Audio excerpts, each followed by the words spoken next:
오늘은 십자가로 다 이루시고 부활의 첫 열매가 되신 예수님이라는 제목으로 함께 말씀의 은혜를 나누겠습니다. 제목이 좀 기네요. 제목이 좀 긴데 십자가로 다 이루시고 부활의 첫 열매가 되신 예수님이라는 제목입니다. 기독교에서 가장 중요하게 생각하는 사상, 핵심이 있습니다. 그것은 무엇일까요? 그것은 바로 십자가와 부활입니다. 기독교는 기독교에 있어서 십자가와 부활이 없으면 아무것도 아닌 것이 됩니다. 예수님은 우리의 죄를 위하여 십자가에 달려 죽으셨습니다. 그리고 그것으로 끝나지 않았죠. 3일 만에 다시 부활하셨습니다. 다시 살아나셨습니다. 이것은 명백한 사실입니다. 고린도전서 15장 5절 6절에 보면 예수님이 부활하신 예수님이 제자들과 500여 형제들에게 보이셨다고 기록하고 있습니다. 그리고 예수님이 부활하신 후에 40일간 제자들에게 나타나셔서 그들에게 어때요? 가르치셨습니다. 사도행전 1장에 나옵니다. 예수님이 부활하셨다는 증인들이 바로 있다는 것입니다. 오늘은 예수님이 십자가에 죽으신 것과 다시 살아나신 것의 의미를 묵상해 보고자 합니다. 저희 안에 들을 귀와 영적인 눈을 열어주시기를 기도합니다. 아멘. 자, 30절을 보십시오. 30절 함께 읽어보도록 하겠습니다. 30절 시작. 예수께서 신 포도주를 받으신 후에 이르시되 다 이루었다 하시고 머리를 숙이니 영혼이 떠나가시니라. 예수님은 33살 생애로 삶을 마감하십니다. 그 가운데 메시아로서 사역을 하신 것을 공생애라고 하는데 그 공생애로 3년을 사셨습니다. 그리고 십자가에 달려 죽으십니다. 그러나 예수님은 십자가에 달려 죽으시면서도 십자가상에서 나는 억울하다, 나는 죄가 없다 라고 하지 않으셨습니다. 예수님은 다 이루었다고 말씀하셨습니다. 예수님이 십자가에 달린 상태에서 말씀하신 것이 7마디가 있습니다. 그 첫 마디가 뭘까요? 첫 마디 아시는 분? 그 첫 마디가 어떤 말씀이냐면 아버지여 저희를 사하여 주옵소서. 자기 하는 것을 알지 못함이니이다. 이 말씀입니다. 그 7마디를 보통 이제 가상 7언이라고 하는데 십자가상에서 말씀하신 7마디라는 것입니다. 오늘 다 이루었다는 말씀은 맨 마지막에 영혼을 맡기신다고 하시기 전, 그러니까 예수님이 죽으시기 하신 6번째 말씀입니다.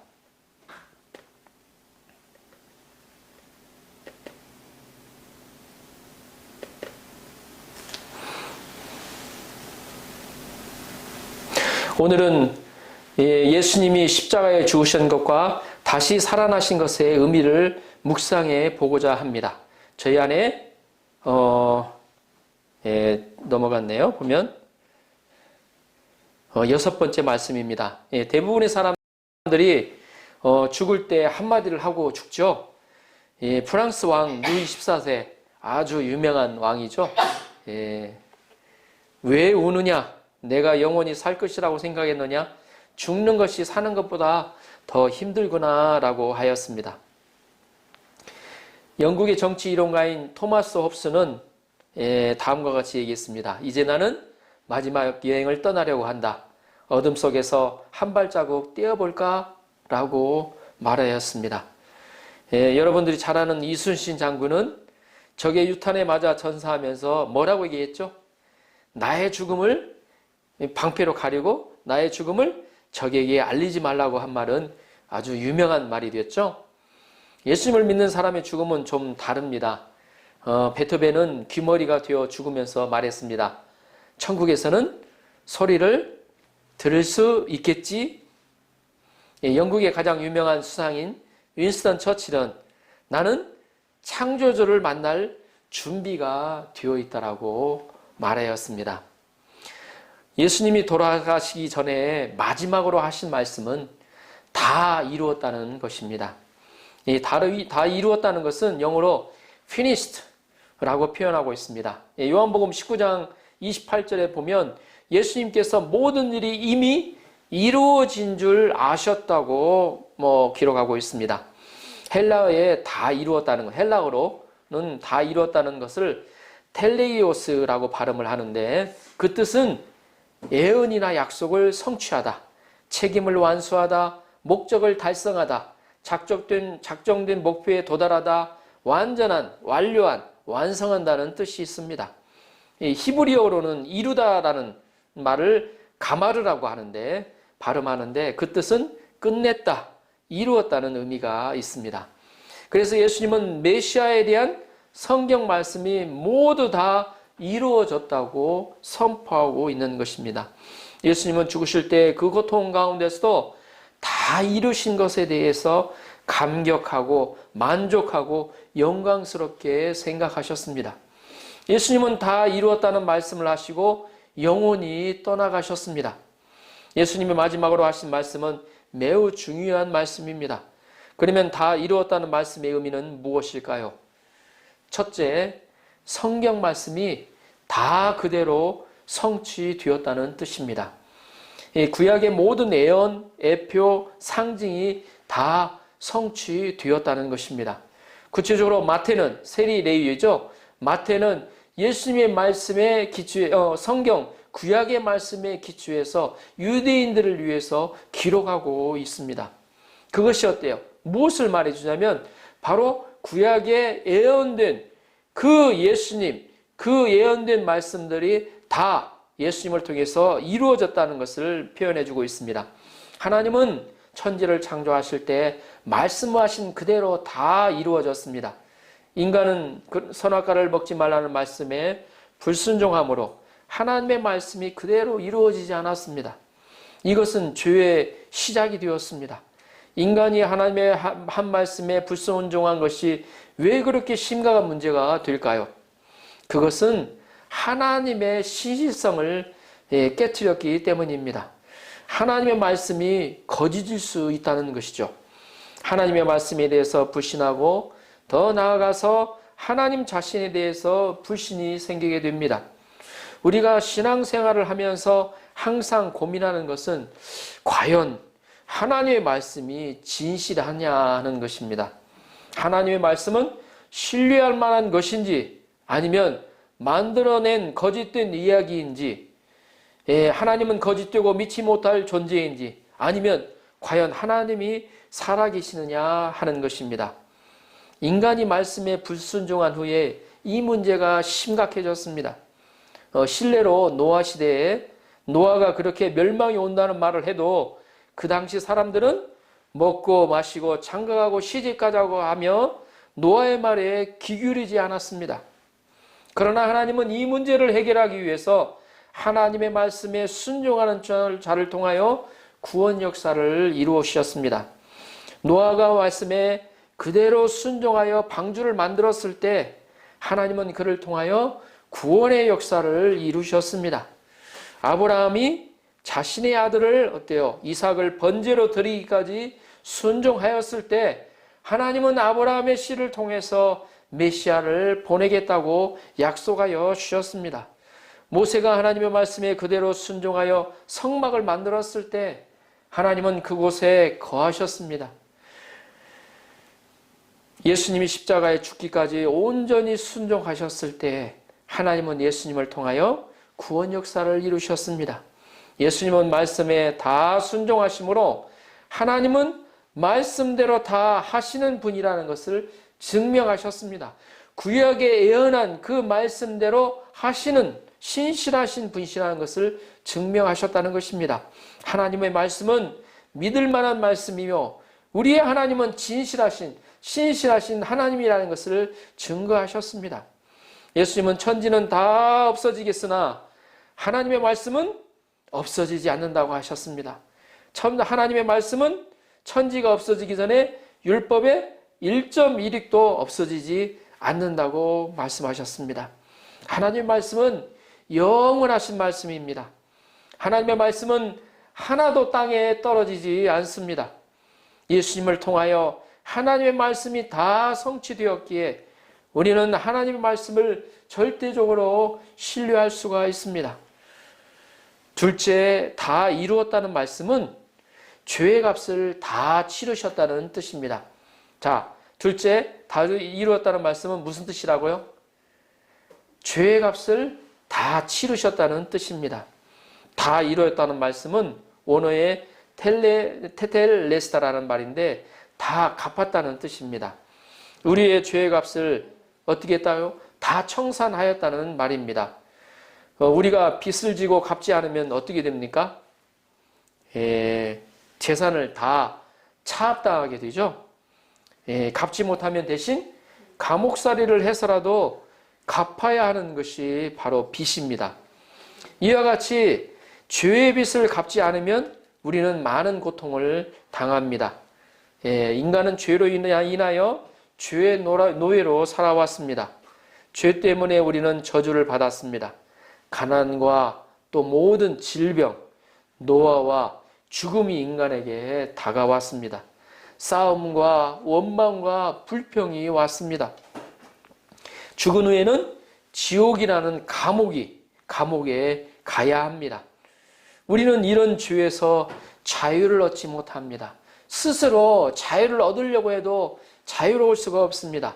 스스로 죄의 값을 치르지 못하기 때문입니다. 우리는 죽은 후에 죄의 값을 치르기 위해서 영원히 타는 불못에 들어가야 합니다. 구약에는 양이나 염소를 통하여 죄값을 치렀습니다. 그런데 이런 속죄는 불완전하고 일시적인 속죄가 됩니다. 하지만 예수님께서 우리의 죄값을 다 치르심으로 우리는 죄에서 자유를 얻게 되었습니다. 예수님은 다 이루었다고 선포하셨습니다. 이는 나의 죄값을 다 치루었다는 것을 선포하신 것입니다. 예수님이 죽으심으로 하나님께로 가는 새롭고 산 길을 열어놓으셨습니다. 예수님은 이 십자가를 향하여 지금까지 달려오셨습니다. 다 이루었다. 다 이루었다. 이 말씀은 바로 승리의 외침입니다. 여기 현수막을 보면 어때요? 승리하신 예수님이라고 써 있습니다. 예수님 때문에 우리는 죄사함을 받고 성령을 받게 되었습니다. 예수님이 죄를 다 가져감으로 우리 안에 저주가 사라지고 병이 사라지고 축복을 받게 되었습니다. 예수님 때문에 건강하게 살고 예수님 때문에 부유하게 살 수가 있게 되었습니다. 예수님 때문에 영생을 얻고 하나님 나라에 들어갈 수 있게 되었습니다. 이것이 바로 저에게 주어진 복음입니다. 굿뉴스입니다. 큰 기쁨의 좋은 소식입니다. 아멘. 셋째, 다 이루었다는 말은 구원 역사를 완성했다는 뜻입니다. 자, 다 이루었다는 말은 어떤 말이라고요? 구원 역사를 온전히 완성하셨다는 뜻입니다. 예수님은 사명을 완수하기 위해서 모든 고통을 인내하셨습니다. 십자가를 끝까지 참으시고 사명을 죽기까지 온전히 이루셨습니다. 예수님은 사명의 완수자요 승리자이십니다. 하나님은 인간을 구원하고자 하였습니다. 그러나 인간은 구원받을 만한 구원받을 만한 가치가 없었습니다. 인간은 죄로 인하여 전적으로 부패하여 오히려 하나님의 진노를 쌓을 뿐이었습니다. 하나님은 이런 인간을 중보자를 세워서 구원하기 시작하셨습니다. 끊임없이 불평하고 반항하는 이스라엘의 백성들을 위하여 하나님은 중보자 모세를 세워서 이런 백성들을 구원하셨습니다. 하나님은 계속하여 모세와 같은 중보자가 나타나기를 바랬습니다. 그러나 중보자가 없어서 구원 역사를 이룰 수가 없었습니다. 하나님은 중보자가 없어서 심판받을 수밖에 없는 인간을 불쌍히 여기셨습니다. 그리고 하나님은 스스로 중보자가 되셨습니다. 그것이 바로 예수 그리스도를 통하여 이 땅에 오신 성육신의 은혜입니다. 하나님은 스스로 중보자가 되셔서 이 땅에 오셨습니다. 그리고 열심으로 십자가의 길을 가시며 십자가상에서 구원 역사를 다 이루셨습니다. 하나님은 구원 역사의 시작과 끝을 다 이루시는 하나님이십니다. 하나님은 스스로 구원 역사를 다 이루셨습니다. 그러므로 우리는 이 구원을 위해서 아무것도 하지 않아도 됩니다. 우리는 0.00001%도 해야 할 일이 없다는 것입니다. 예수님이 다 이루셨으므로 하나님은 우리에게 단 한 가지만을 원하십니다. 그것은 하나님이 다 이루신 그것을 믿는 것입니다. 이 구약에 나오는 하박국 선지자는 이 진리를 깨닫고 오직 의인은 믿음으로 살리라 라고 말씀하였습니다. 사도 바울도 복음에는 하나님의 의가 나타나서 믿음으로 믿음에 이르게 하나니 오직 의인은 믿음으로 말미암아 살리라라고 기록하고 있습니다. 우리는 모든 것을 다 이루신 하나님을 다만 믿고 순종함으로 살 수 있다는 것입니다. 일본의 구원 역사도 하나님이 이루실 것을 믿음으로 우리는 살아야 합니다. 우리는 하나님이 보내주신 마련하신 천국행 비행기를 타야 합니다. 하나님이 구원 역사를 다 이루었으므로 우리는 온전히 은혜로 구원을 받습니다. 다만 우리에게 남겨진 것은 그 이루신 역사를 믿고 예수님을 따라 사는 삶을 사는 것입니다. 주님께서 나에게 두신 하나님의 뜻과 계획을 이루어 드릴 수 있기를 기도합니다. 원하건대 제가 임종의 순간에 다 이뤘다고 말하고 죽을 수 있기를 기도합니다. 아멘. 20절을 보십시오. 20절 우리 같이 한번 읽어보겠습니다. 20절 중요한 말씀입니다. 시작. 그러나 이제 그리스도께서 죽은 자 가운데서 다시 살아나사 잠자는 자들의 첫 열매가 되셨도다. 아멘. 예, 여러분들이 잘 아는 아폴로 11호가 달 착륙한 날을 임시 공휴일로 지정했습니다. 왜냐하면 그만한 가치가 있기 때문이죠. 인류에게 우주로 가는 새로운 시대를 활짝 열어놓았기 때문입니다. 암스트롱이 달나라에 간 것은 다른 사람도 달나라에 갈 수 있다는 확신을 심어주었습니다. 요즘에는 달나라뿐만 아니죠. 화성까지 지금 우주선이 날아다니고 있죠. 보면 우리가 광복절이 공휴일로 지정되어서 쉬는 날이 되었습니다. 미국을 포함한 연합군이 일본군을 물리친 것이 무슨 큰일이라고 우리가 쉬는 날로 지정하겠습니까? 우리가 기뻐하는 것은 미군을 포함한 연합국의 승리가 아니라 우리 민족 모두의 승리이기 때문입니다. 예수님의 부활도 마찬가지입니다. 예수님의 부활이 우리에게 왜 기쁜 날입니까? 부활절을 우리가 왜 기념할까요? 예, 부활절 예배라고 하면서 특별히 어때요? 달걀 먹으면서 어때요? 왜 기념을 할까요? 그것은 예수님의 부활로 말미암아 우리 모두가 부활할 수 있는 가능성이 열렸기 때문입니다. 그 부활할 수 있다는 어때요? 예? 길이 열렸기 때문입니다. 예수님 부활의 첫 열매라고 합니다. 첫 열매이기 때문에 어때요? 그 다음에 어때요? 두 번째, 세 번째 열리는 열매가 있다는 것입니다.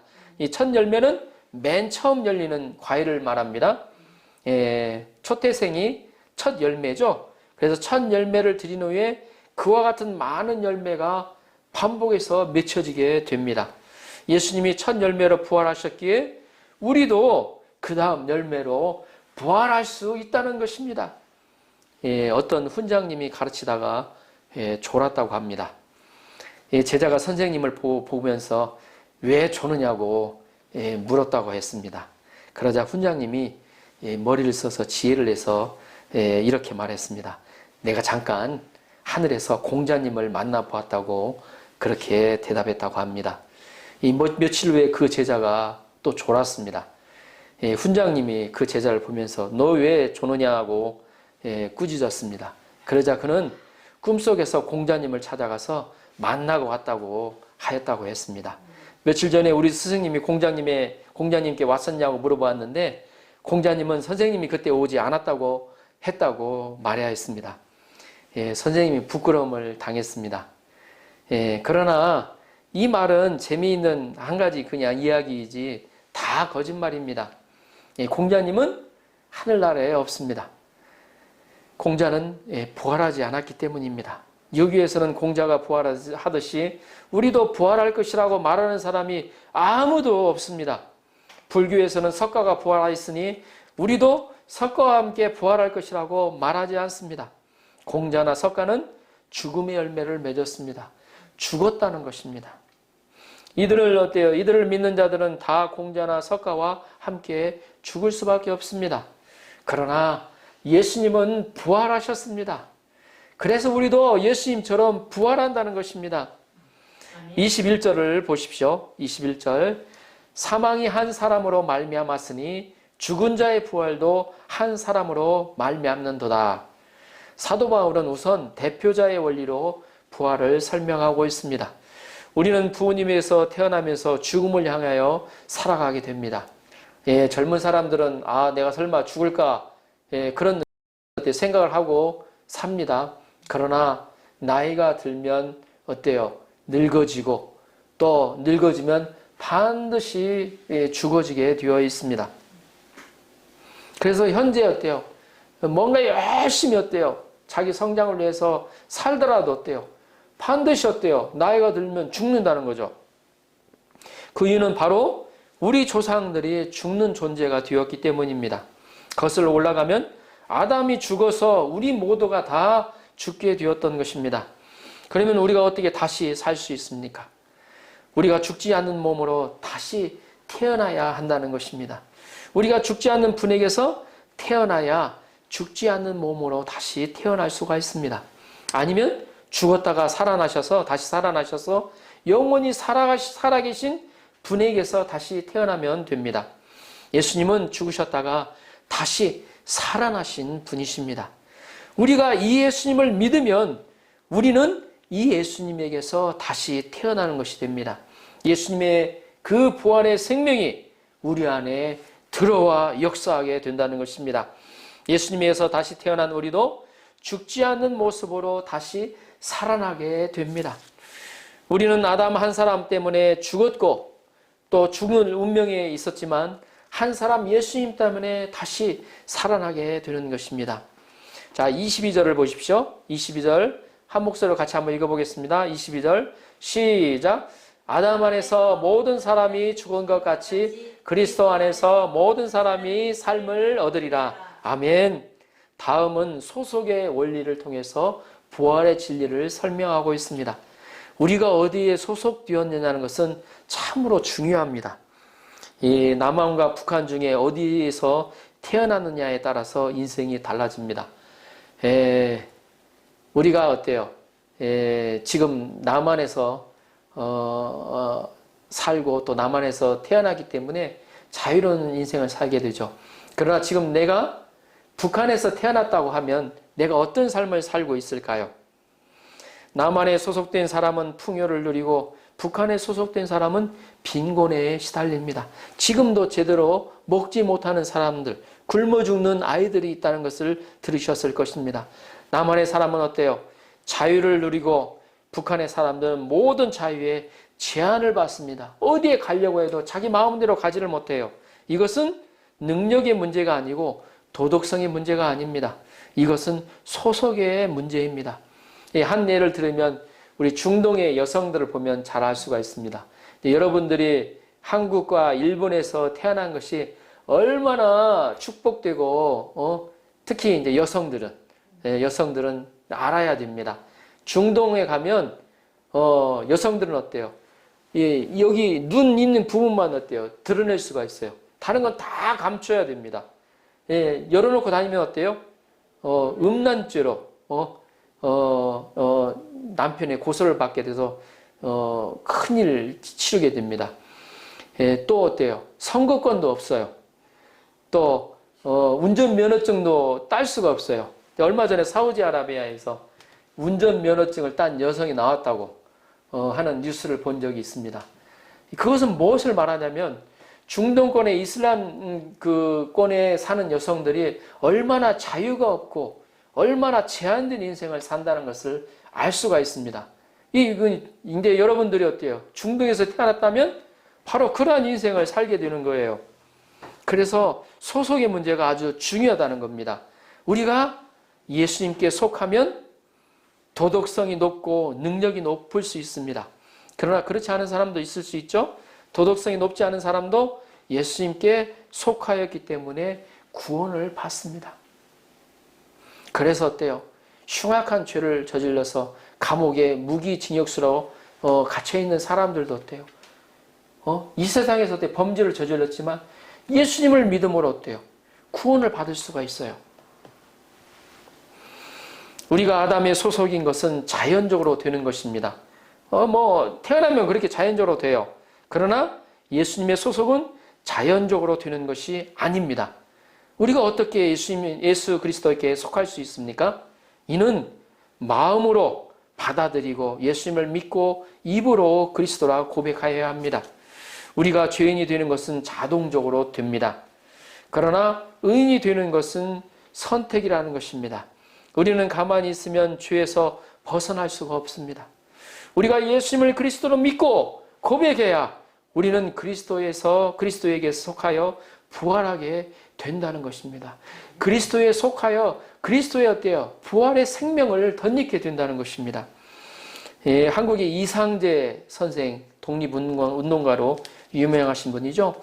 독립운동을 하다가 옥에 갇혔습니다. 그는 언제 죽을지 알 수 없는 상황이었습니다. 일본 기자가 와서 당신은 바로 죽을 것을 아는가? 라고 물어보았다고 합니다. 그때 이상재 선생이 말했습니다. 사람이 태어났으면 영원히 살지 죽기는 왜 죽어? 라고 말했다고 합니다. 그는 부활하신 예수님을 믿음으로 영원히 살 것을 믿었기 때문입니다. 23절을 보십시오. 그러나 각각 자기 차례대로 되리니 먼저는 첫 열매인 그리스도요 다음에는 그가 강림하실 때에 그리스도에게 속한 자요. 아멘. 예수님은 모든 사람들의 부활의 시작이 된다는 것입니다. 예수님은 부활의 첫 열매가 되십니다. 이스라엘은 첫 열매를 따면 바로 성전에 가져와서 주님께 하나님께 드렸습니다. 감사함으로 하나님께 드립니다. 하나님은 첫 열매를 받으시죠. 첫 열매를 받으셨다는 것은 다른 열매도 다 받았다는 의미입니다. 그래서 다음 열매도 내가 받았으니 첫 열매를 제외한 나머지 열매는 너희를 위해서 사용하라는 말입니다. 예수님의 부활도 마찬가지입니다. 하나님은 예수님의 부활을 기뻐 받으시고 다른 사람들의 부활할 것을 이미 받아주신 것입니다. 이것이 바로 대속의 원리입니다. 우리는 예수님의 부활을 통하여 우리도 미래에 부활할 것을 알 수가 있습니다. 우리가 예수님을 믿고 예수님께 붙어있기만 하면 우리도 부활하게 된다는 것입니다. 예수님이 나팔 소리와 함께 공중에서 재림할 때 우리도 다 변화되어 하늘로 올라갑니다. 우리의 현재 몸은 잠옷과 같습니다. 그때 잠옷을 어때요? 입고 있다가 더 좋은 어때요? 부활의 옷을 어때요? 갈아입게 됩니다. 우리의 현재 몸은 텐트와 같습니다. 텐트를 접는 날 우리는 영원한 집을 우리의 몸으로 받을 것입니다. 24절에서 26절을 보십시오.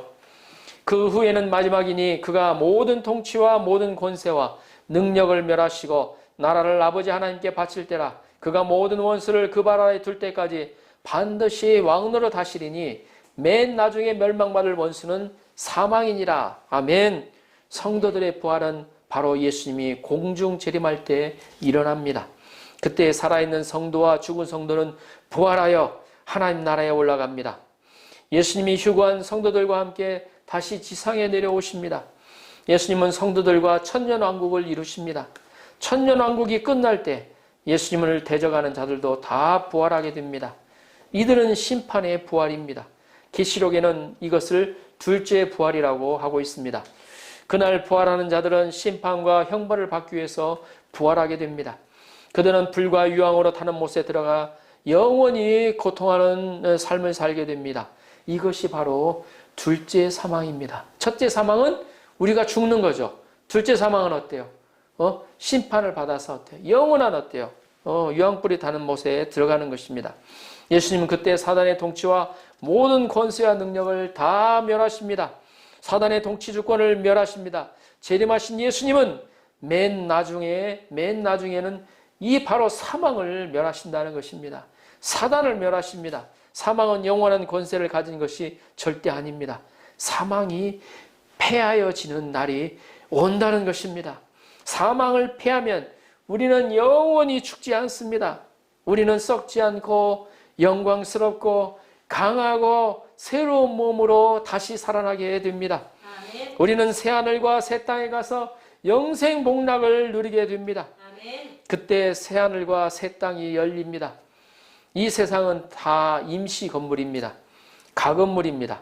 가건물이 없어지고 그때 우리는 새롭고 영원한 건물인 새로운 땅을 보게 될 것입니다. 우리는 새하늘과 새 땅에서 살게 됩니다. 그때 하나님이 영원히 왕노릇하십니다. 하나님의 나라가 온전히 이루어지게 됩니다.